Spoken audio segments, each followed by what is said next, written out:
I'm sorry. I just hope I haven't let you down. Well, when I said, I just hope I haven't let you down, that said it all. I had. I let down my friends. I let down the country. I let down our system of government and the dreams of all those young people that ought to get into government but will think it's all too corrupt and the rest. Most of all, I let down an opportunity that I would have had for 2.5 more years to proceed on great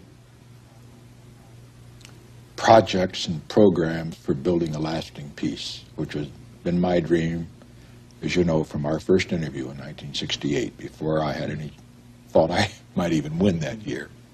I didn't tell you I didn't think I might win, but I wasn't sure. Yep, I let the American people down. And I have to carry that burden with me for the rest of my life.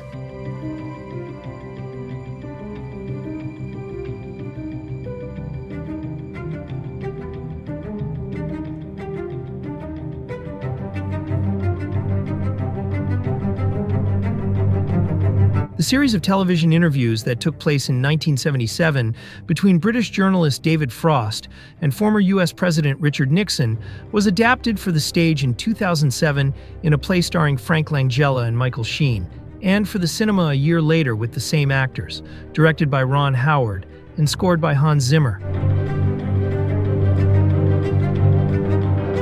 Zimmer created a soundtrack whose main purpose was to emphasize the tension and nervousness of the two temporal spaces of the film. The present, with statements made by some of the characters to the camera, the preparations for the interviews, and of course the interviews themselves, and the past, which recounts the events surrounding Nixon. There are no musical differences between the present and the past, which gives the whole a solidity and uniformity. But Zimmer creates two spaces, the external music for the action and environmental dynamics, and the internal music that is inserted into the emotions of the characters. Richard Nixon, who loved to play the piano, had created a piece of music that he performed on the television program The Jack Paar Show, and this instrument served as inspiration for the original music of the film.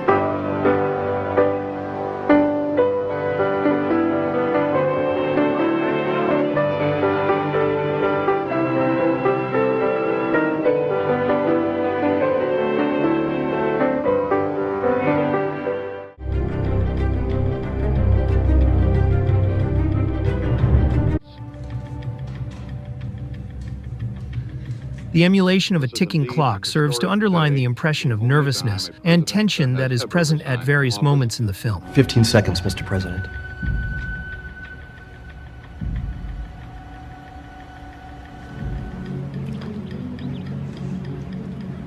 Okay, stand by to roll tape, 30 seconds.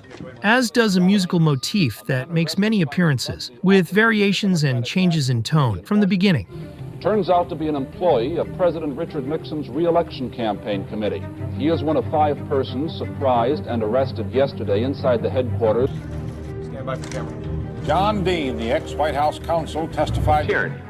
And consider, if you will, President of the United States have granted, and by these presents do grant, a full, free, and absolute pardon unto Richard Nixon. An entire people.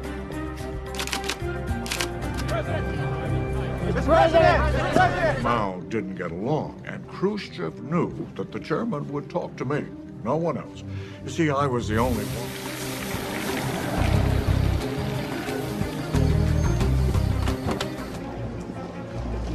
What's that about?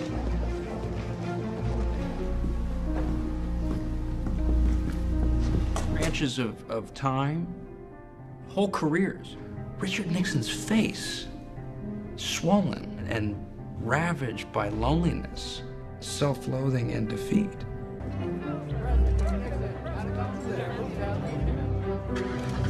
Until the end, when Nixon retires after the last interview. And the music, in its maximum intensity, emphasizes the transcendence of what has just happened and puts an end to the path of atonement that had begun here.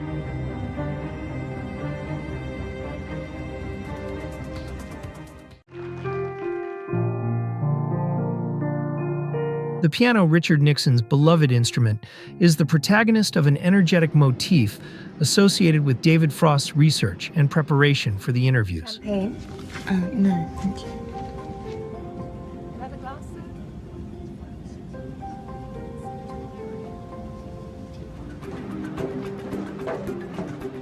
You seemed very confident last time. I don't understand. Why this sudden change of heart? This is just madness. It's Richard Nixon.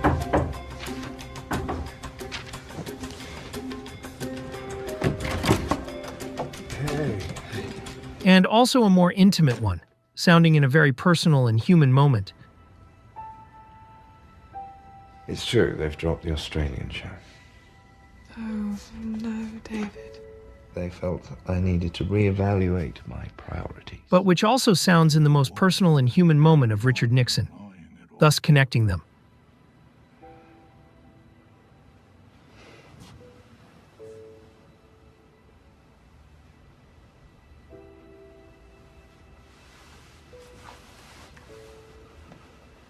And also connects them here in the epilogue.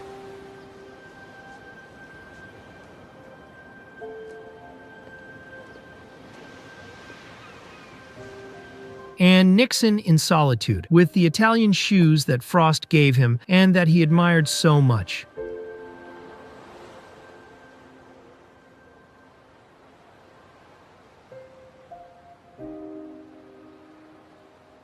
The piano and the sunset, which is also the sunset of a life, beautifully close a movie in which Zimmer was an invisible but very visible participant.